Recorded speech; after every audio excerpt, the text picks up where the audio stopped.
The International Society of Heart and Lung Transplantation, as you may know, is starting a process to collect and archive the reminiscences and thoughts of pioneers in the field, both in the field of heart and lung transplantation as it evolved, and also in the parallel evolution of the ISHLT. So today, Professor Sir Terence English, a true pioneer in the field, welcome and thank you for joining us. Thank you. Perhaps we could begin by talking about your early education. You were born in South Africa. And went to school in South Africa, did mining engineering in South Africa. So you started as a mining engineer, and that was because your father was My father was a mining in that engineer. field? And then I inherited £2,000. So when I was 21, so I came to England and decided I'd rather do medicine. I see. So you came to England to study medicine, but you stayed on. And then I stayed, yeah. One thing led to another. Yeah. And what was it in that early part of your education that got you interested in surgery, in particular cardiac surgery? Who were the people that were important in your training at that time? Well, originally I wanted to do cardiology. And I worked for the senior cardiologist at Guy's Hospital where I trained. And then at the end of the time, he said, well, you'll be a better cardiologist if you go and see what the surgeons are doing for 6 months. And he arranged for me to work with Sir Russell Brock, as he then was, later Lord Brock, and Donald Ross. Sir Russell didn't want a would-be cardiologist. He was wanting to train surgeons. And I think he was somewhat reluctant to have me. But anyway, I got the job, and within about 6 weeks I knew I was not going back to cardiology because it was a fascinating time in the thoracic unit then. Brock was at the height of his powers, fantastic intellect, great clinician, not a very good technical surgeon, which Donald Ross was. And Donald was a great innovator, and he just started his homographed valve series at that time, and Brock was doing all the valvotomies and some of the congenital work. And there were lots of interesting problems with the Heartlung machine, and so it was a good, very interesting time. So these were clearly two mentors who've obviously had a great influence on your subsequent career. Absolutely, they were the two of my three main mentors, the other being John Kirkland. And so you then continued to train as a surgeon, as a cardiac surgeon. And when was the first time that you became interested in transplantation? The field was just evolving at the time, wasn't it? Yes, I mean, I'd been a registrar at the Brompton when Chris Barnard did his case in December 1967. And, there was quite a lot of interest at the time, and Donald Ross did 3 cases in '68. The longest lived about 107 days, I think. But by the end of '68, the results were pretty poor worldwide, and so the Department of Health put a moratorium on cardiac transplantation in Britain, and it all went quiet. I got involved quite serendipitously. After I'd become a consultant, I went with my great friend Chris Lincoln to Stamford and the Mayo Clinic to see what they were doing. But this was a little bit later? This was May '73. The years in the late 1960s and the early 1970s were full of ethical and technical turmoil for the field of heart transplantation, and the outcomes really were very poor. Tell us what that was like, working in the field at that time. Well, I mean, I looked up the outcome of that era, and the first 2 years of cardiac transplantation worldwide, the 2-year survival was 11%. So, I mean, there were all sorts of people in the field who shouldn't have been there.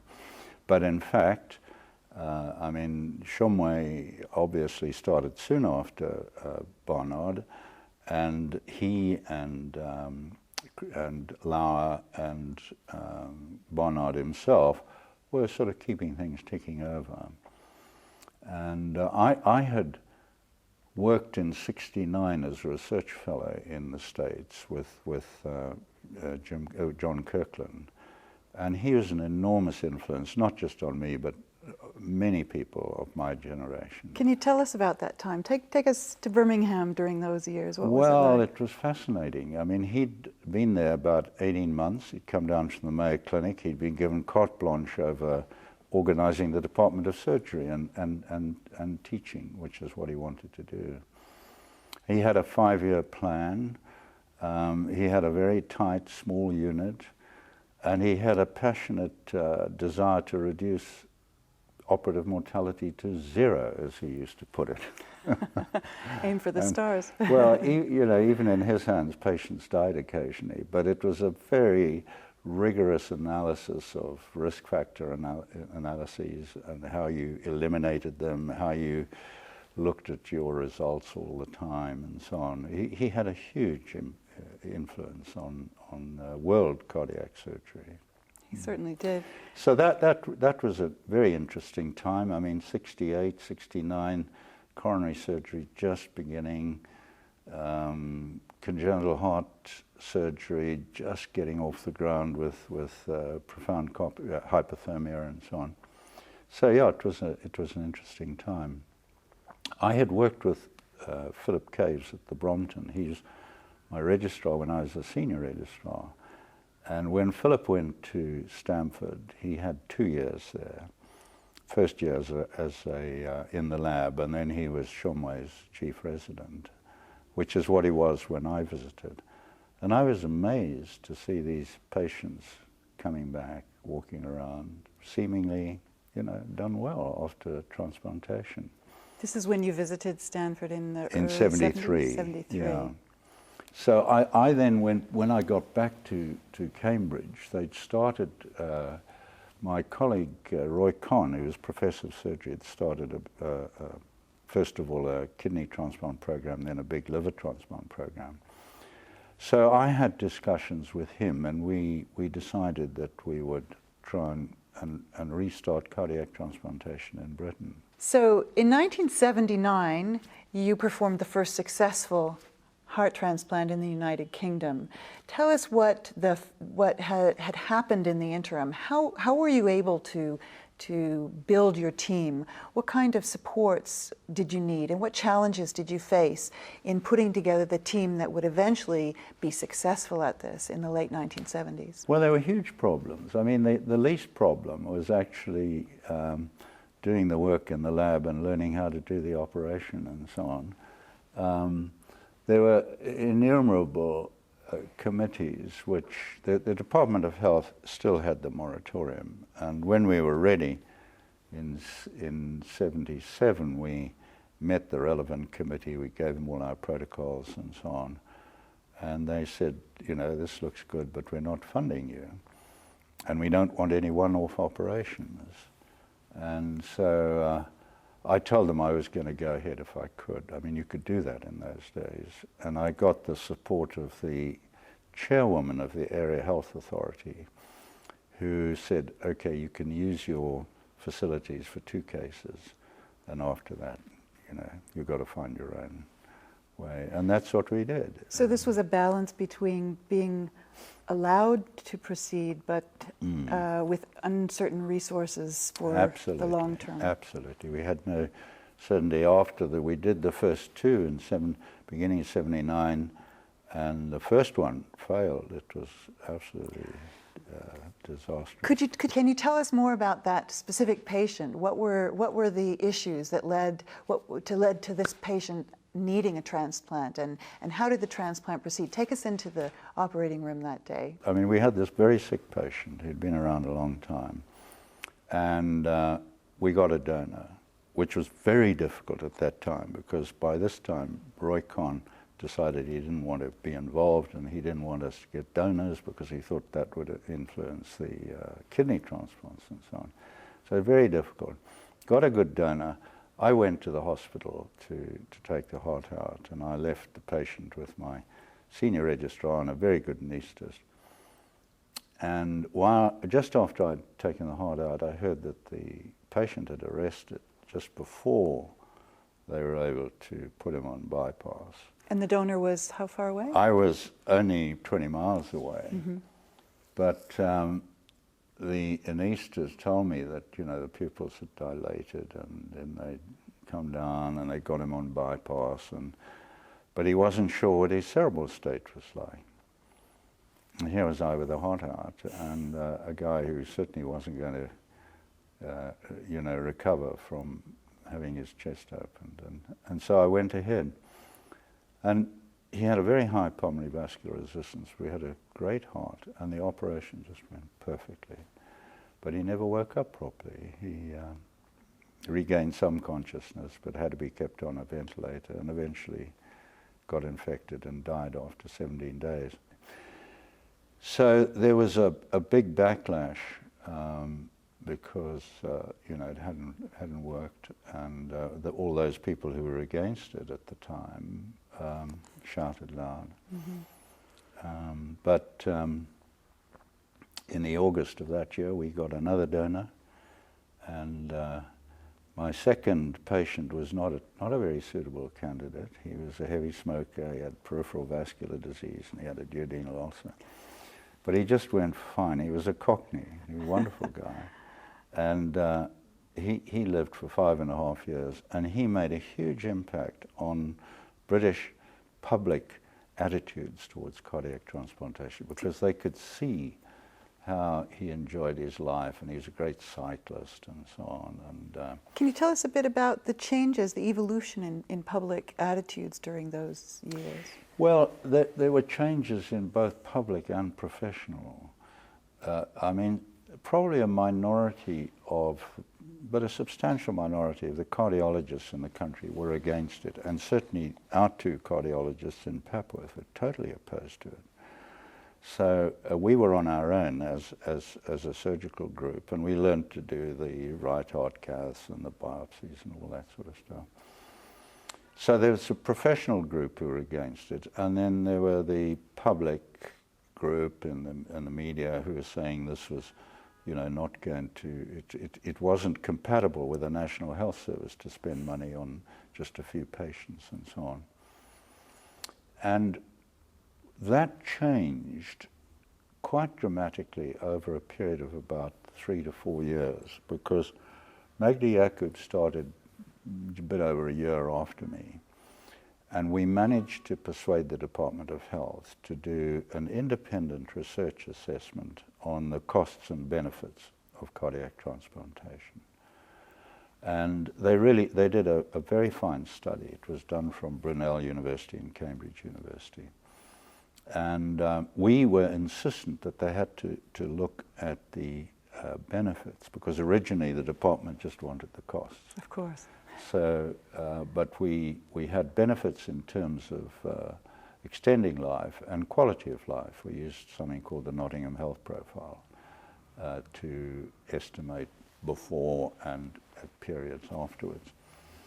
And I think when the report was published, it was so convincing that in fact this was worthwhile, that we'd been living hand to mouth off various research grants, and the local millionaire in Cambridge had given us a large chunk of money just when we needed it most to hire a couple of technicians and nurses and so on.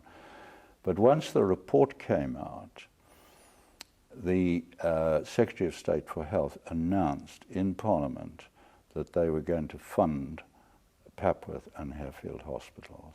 That's an amazing.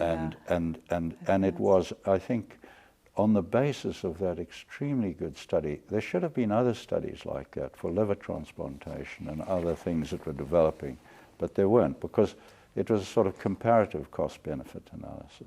Well, it's interesting, isn't it, that's obviously a very early on assessment, and you know, several decades later, we are still re-examining those same figures and trying to come up with the same sorts of arguments are still being made, aren't they? And the department, once they sort of grasped the nettle, they devised a very good plan. I don't know whether you heard about super-regional designation, but what they decided was that they would control the development of cardiac transplantation in Britain. So they funded us, they designated us, funded us well.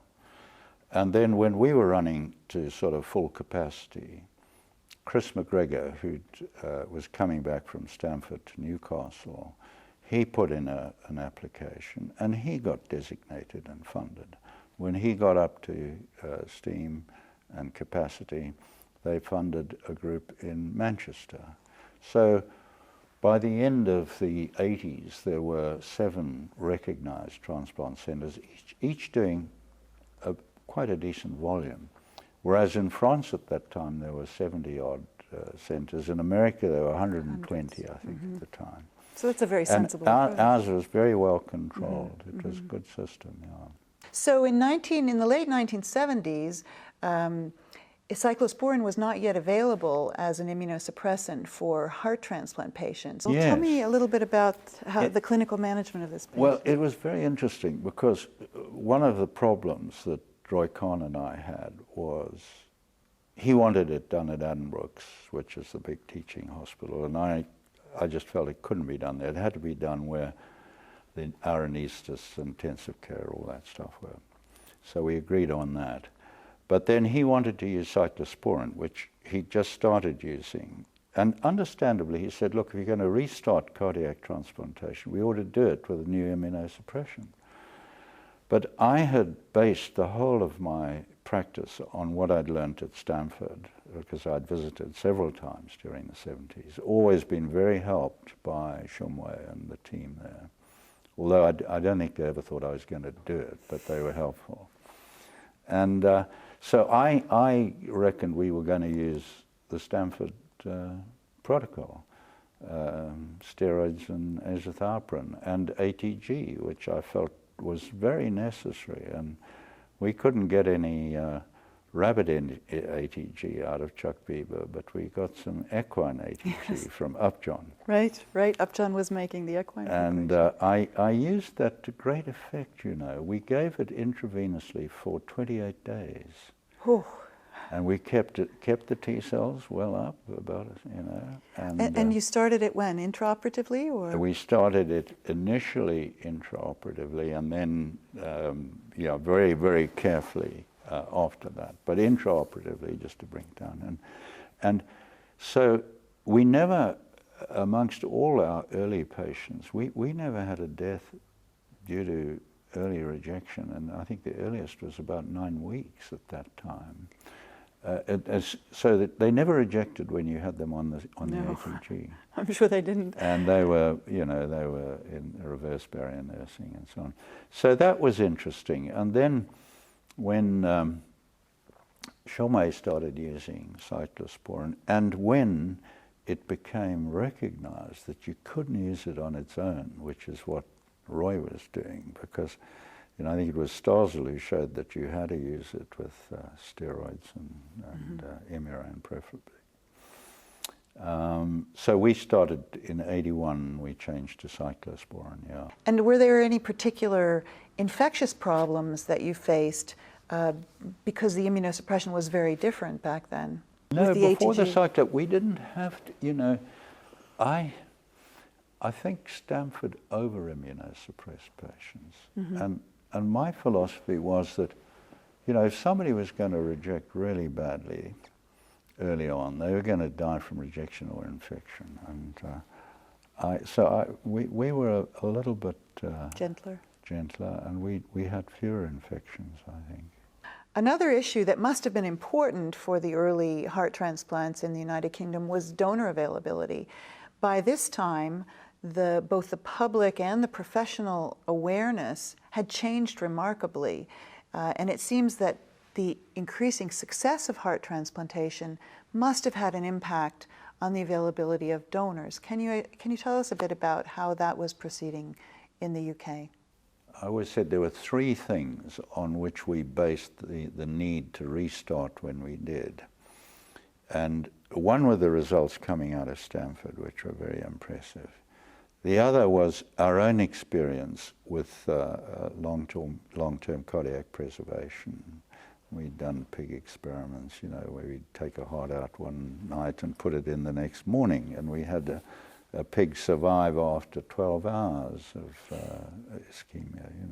We immunosuppressed him. And so that was important because we knew we would have to go for donors all over the country rather than, just coming to Addenbrooke's. And the third was the 1976 report from the Medical Royal Colleges and their faculties on the criteria for diagnosing brainstem death. And that was hugely important because it was accepted by the profession that you could diagnose brainstem death clinically and that this was reliable. And so we could then go to Newcastle or wherever where a patient had been declared brainstem dead and remove the heart, bring it back to Papworth and so on. And one was able to explain that to donors. Initially, there were few donors, but then as we were lucky with our first 6 patients, 4 lived between 3 and 8 years, and 3 of them were young men, and they were obviously doing well and got a lot of publicity. And so the donors improved with that, and then the kidney transplanters who had been very suspicious of what we were doing, they got on board because they knew they were going to get more donors. Well, no, I find that interesting. I hadn't really thought about that before, that the kidney transplanters would have some potential objections. Oh, they did. And tell me more about that. It's difficult, really. The only one who really supported me was a chap called Mick Buick from Guy's Hospital, and he helped us.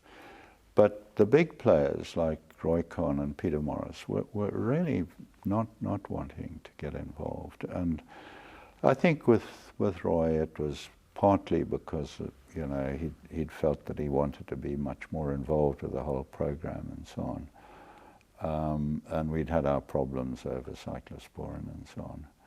So, but they came around and they were getting better donors because we were now taking them out heart-beating donors. Right. And, yes, so they're donor quality patients, and so they quickly came around. And I went to the British Transplant Society meeting in 1980, which was in the autumn when we'd done about 14 cases and presented our results, and they became interested in it and so on.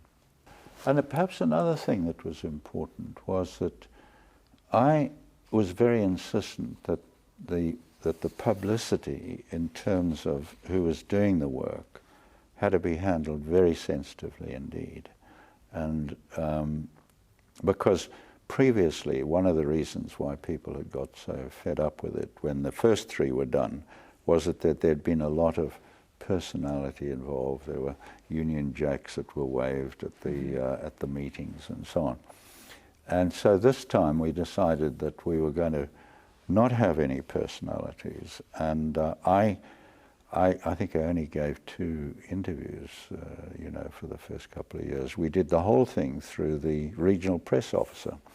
And the press would phone me up and I'd say, well, I'm sorry, I can't talk to you, but Mr. Edwards will tell you exactly what's going on, And we controlled it in that way. And that went down well with the profession, I think. It sounds like a sensible approach. I think it helped us, Because the hysteria sometimes of a bad outcome. And Barnard had been, over the top for so long. In 1967, when the first human heart transplant was carried out in South Africa, what were you doing at the time? What did you think of it as? I was working as a registrar at the Brompton for a chap called Matt Panathan. He immediately said, well, you've got to do this, And I said, well, hang on. There's more to it than just the operation and so on. And then Chris came to Alabama to get the freedom of the city of Birmingham when I was there as a research fellow. And I had met him, I'd been to his unit in 1963 when I was working for Donald Ross. And I was going back to South Africa for a holiday. And Donald said, you've got to go and see this crazy guy Barnard, and he's working at Krutzke. And he arranged for me to spend a week there. And at that time in 63, he was totally unknown. Totally unknown. He'd just come back from Minnesota with a Heartlung machine. and he'd started, but he was impossible in theatres, and not a very good technical surgeon, but absolutely obsessional about everything. So he got good results. And his first 100 fellows, I think he lost 10. And at that time, you know, that was a significant achievement. But I was not impressed with him, say, compared with Donald Ross, who I'd worked with. But he came to Birmingham in 69 rather. And it was very interesting because the residents were trying to dig out the most difficult cases that they could find to show him and trip him up on the grand surgical round. But he was a very astute clinician, and he performed extremely well. And you know, much to my, I was delighted because here was my South African colleague, you know, showing the Yanks that he knew quite a bit of clinical cardiac surgery. Mm. It was a very interesting time, though, I gather, before we leave that era, you know, to look at this potential therapy that has so much promise and then see the great difficulties in really how it evolved for quite a number of years. It's a wonder, really, that there were, that those of you who looked at it critically and moved it forward and saw the future potential in actually resurrecting or moving along with this. I guess Professor Shumway was well, he was a shining beacon all through this period, you know, because his attitude to the whole thing was so superb. But I mean, we had huge disappointments, you know, when we lost people early on and so on. But I knew very soon after the first couple that when you'd operated on a really sick person, and within a couple of days, you know, they were transformed once you'd given them a decent pump. And there had to be a future for it. I mean, I was totally convinced of that.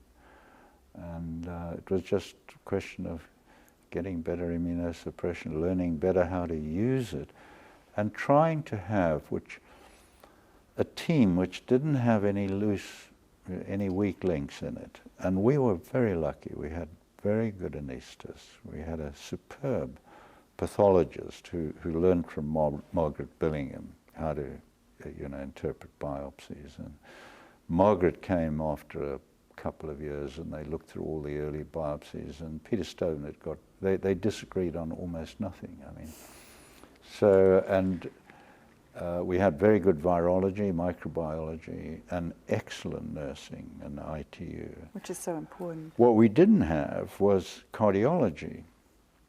And in a way, that was a strength. Because the cardiologists who were referring from all over the country, they actually quite liked to refer the case to me rather than to another cardiologist. And so I assessed all the patients from day one, and they'd come in and they didn't spend long. They spent 3 days with us, and they had to be investigated. They had to have their angiograms done from the referring centre because we couldn't do that. Occasionally we did with a radiologist. Our radiology was good, but and then we had total control over the patient afterwards. So it was a very tightly knit system where the patients were treated by a small number of people. And it sounds like that from each of the successful parts of this story, really it seems to me that the team approach and good leadership of the team has been of primary importance. Hugely important, yeah. From Shumway at Stanford, building a methodical, science-based, experimental surgery-based team to move the whole field forward, and from what obviously you built at Cambridge. Well, you see, I had support from my senior colleague, Ben Milstein, who was wonderful. He didn't get involved, but he was 15 years older than me and had been around a long time, and he helped, you know, in terms of support and so on. And then we had a good small team, and then John Warwick came because when Philip Caves died, John had been working for him in Glasgow, and and I had heard about him from Philip Caves, that he was a good man, and so I got him to come down and see us, and then he went to Stamford and was there while Bruce was doing the heart-lungs. And so he came back on the staff, and then he was given the heart-lung program to develop, in the same way as Shumway had given Bruce the heart-lung to develop. And young surgeons, they need it. They Yes. want to go on. And I mean, we did a lot together. I mean, I did the donor operations for the first 3 or 4 heart-lungs, and I was first assistant and so on. But it was his pigeon, and he did it extremely well. But it was a team approach. Well, that brings us to the development of the heart-lung procedure then. So in 1981, I believe it was, the Stanford group, Bruce Wrights and his team performed that first one. Did his first one in, I think, April 81. And then how, John Walwork, I gather, was part of that? He was there. He'd been there about 3 or 4 months, and he joined us at the end of 81, November 81. And he'd also had experience by that time of using cyclosporin, because they couldn't do the heart-lungs until they were going to use cyclo. Mm-hmm. So we introduced cyclo into our program in, I guess, 82, soon after he got back. And then he did the first successful heart-lung in 84. So, but that again, you see, that took a long time to build up, because we had to convince the Department of Health, we had to get funding. It was more difficult just to go off and do this now. We had to go through committees and get funding for it and so on. So by this time, though, you'd already had the success of building a heart transplant program. Yes, so it became part of that. Yes. And then the lung transplants grew out of the heart lungs and so on. And was that, I mean, obviously it was complicated to organize, but presumably by that time the success of the previous plans had helped. Yeah, it had helped a lot. We had a decent reputation. We were getting very good trainees, registrars, because the word got around that we were interested in training, and so they came, and we had the pick of the bunch, and they were tremendous. So you mentioned Philip Caves, who sadly died at a very young age. Could you just tell us a little bit about him? What would his impact? He had gone to Stanford, hadn't he? And Philip was an extraordinary man. I got to know him very well when he was at the Brompton with me. He'd grown up in Northern Ireland. He'd been to medical school there, very good hospital they had in Belfast, superb hospital. And then he came to Britain for his cardiac surgical training, started at the Brompton. And he was a driven man right from the beginning, worked extremely hard. And he got a British-American scholarship to go to Stanford. And he just fell under the spell of Norman Shumway, and Shumway adored him. He just thought he was the greatest guy. He was terribly hurt by Philip's death. Philip had terrible family history of coronary disease. His father had died young, and I can remember when the second brother died of a coronary, because Philip came down to Cambridge. His mother lived near Cambridge, and he knew the writing was on the wall, and he dropped dead in the squash court when he was 37. And he had been planning to bring cardiac transplantation to Scotland, and we discussed this a lot together. I mean, I learnt a lot from him. He was ahead of me in most of this. But when he took on the job at Glasgow, there was so much work that he had to do that the transplant program got a little bit put on the back burner. And so he he never lived to see me do the first one because he, you know, he died before that. It's a great loss to the community. Huge loss, as well as yeah. to his family. No, he's an outstanding person. Well, of course, he's honored through the Caves Award that's given and quite rightly so, by the Society. In the early 1980s, there was an effort to establish a professional group. And I believe the first meeting was in 1981 of the group of individuals that would eventually form the ISHLT. Tell us how that evolved. Well, who were the people that were there and what were the topics of discussion? Well, the first meeting that Michael Hess called was in Miami in November 1980. And I didn't get to that. There were, I think, 7 institutions that were involved. But Michael wrote to me afterwards because, you know, he just sent out, he invited 15 people. That was all he knew at the time. I mean, he was a cardiologist. He was inviting the cardiac transplant teams to come. And so he wrote to me soon afterwards because Stuart had told him about that I was, you know, we were fairly busy. And then they had a second meeting in Chicago, which I was informed about and aware of, which was to plan the first meeting of the society, because that first one was just a group gathering and so on.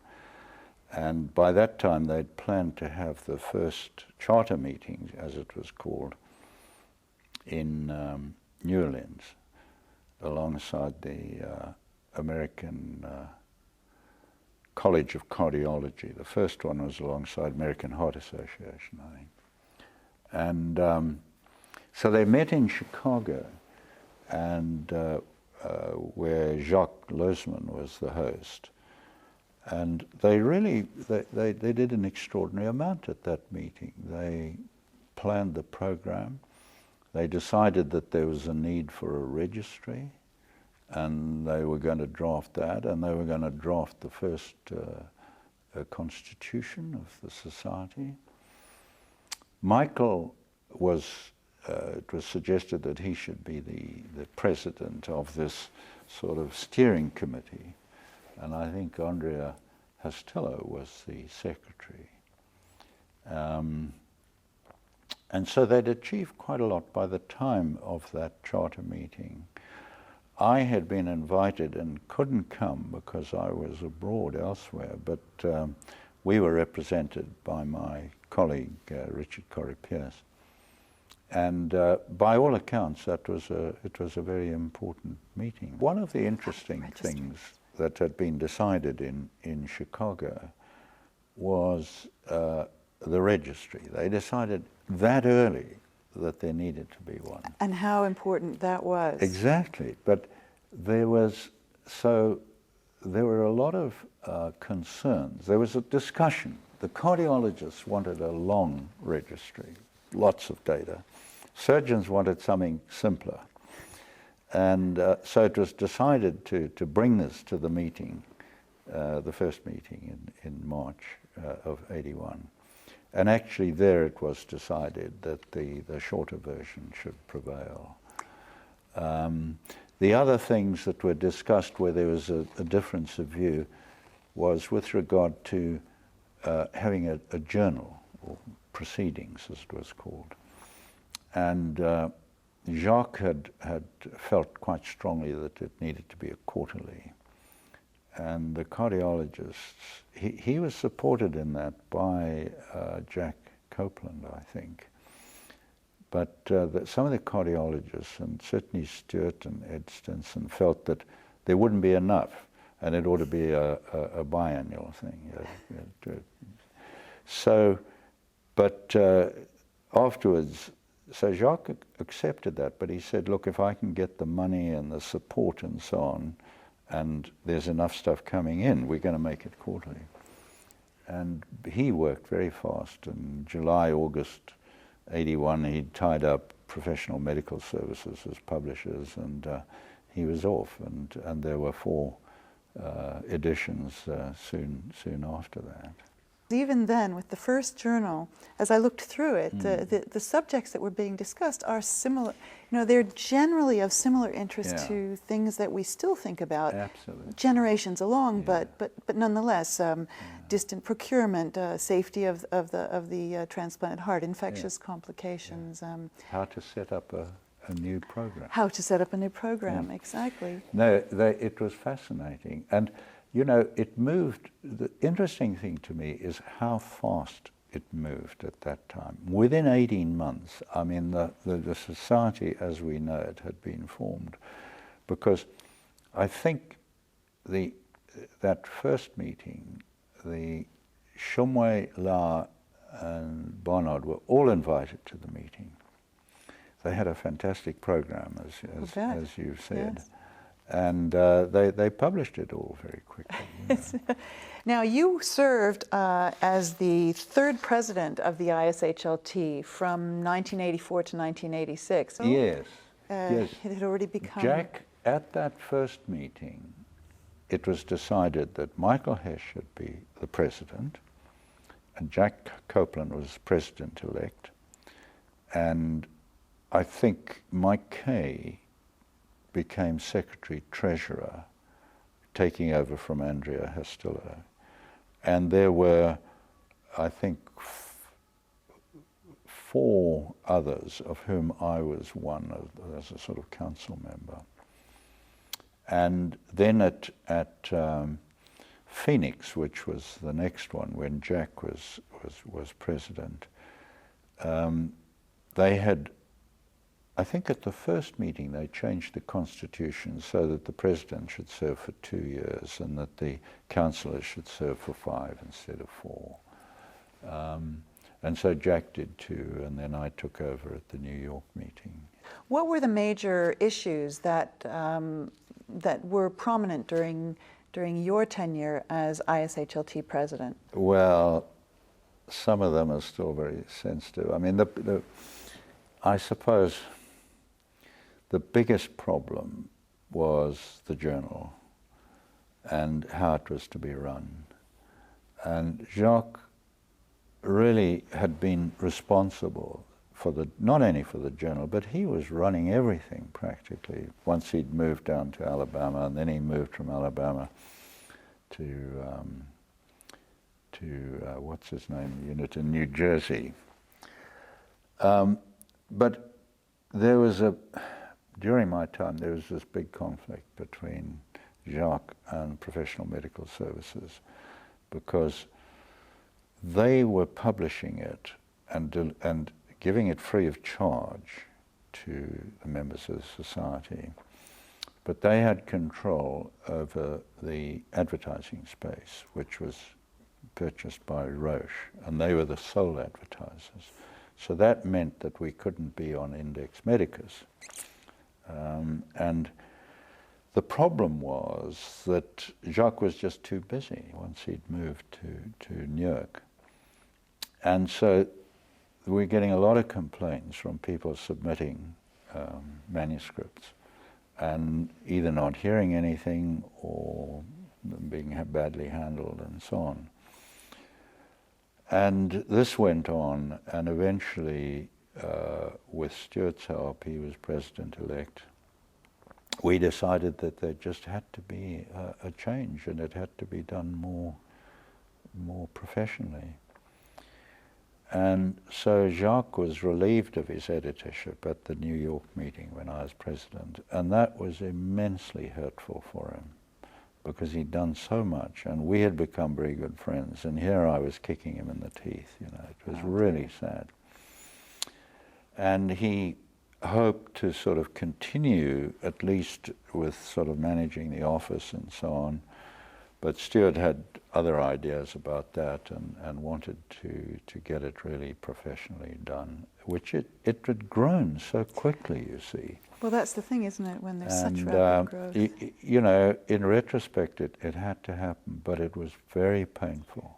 Yes. And that really clouded my whole presidency, I think. Oh, that's difficult, isn't it? But I mean, having said that, the great thing for me was to have watched how it had developed and grown and how international it had become very quickly.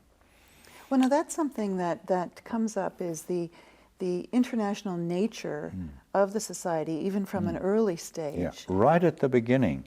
I mean, one of Michael Hess's first letters to me was inviting me to the first meeting and so on, and he's saying, please, you know, we want to have an international component, and we want younger colleagues to come and do what you can. And the word got around so quickly, and again the register was so important, because within countries they could identify who was doing cases, and they would say, look, you've got to put your data in, and so on. And then they came to the meetings. And so it grew very rapidly, and it did become international. And it, you know, the early meetings were such tremendous fun. I'll bet they were. Actually, people came prepared to talk about their problems. So despite the issues that you faced as ISHLT president, it seems to me quite obvious that there was a remarkable camaraderie and collegiality amongst the individuals that were involved in the profession and in the society during that time. Well, it's very interesting you say that, because, you know, I've been asked to write a piece by Jim on the genesis of the society, and one of the things that I say in that is that the attraction was the collegiality and the friendship which existed, and it was across barriers. It was very multidisciplinary, which was great. I mean, you had the cardiologist starting it all in Michael Hess, then surgeons dominating it perhaps, but with the immunologists and the nurses coming in, the transplant coordinators and the radiologists, everybody. So well, and then that's really interesting to hear your descriptions of the early days and the repartees, the repartee between the surgeons and the cardiologists in particular, because that's always, you know, in the 30 years since then or more, that's always been a very important part of the evolution of transplantation, hasn't it? Because it predominated as a surgical subspecialty. Yeah. It's gravitated a little bit more, but it really, that's a very important dialogue, I think. Absolutely. And within each program, the relationship between the cardiologists and the cardiac surgeons is crucial. It's of fundamental importance. Yeah. So you either don't have any, like we didn't, or it's got to be good. And it's probably got to evolve if transplantation really is going to evolve. Another first that came along in the 80s as well was a combined heart-lung liver transplant that was performed at Cambridge. Can you tell us a bit about that? Oh, yeah, I wasn't involved with that.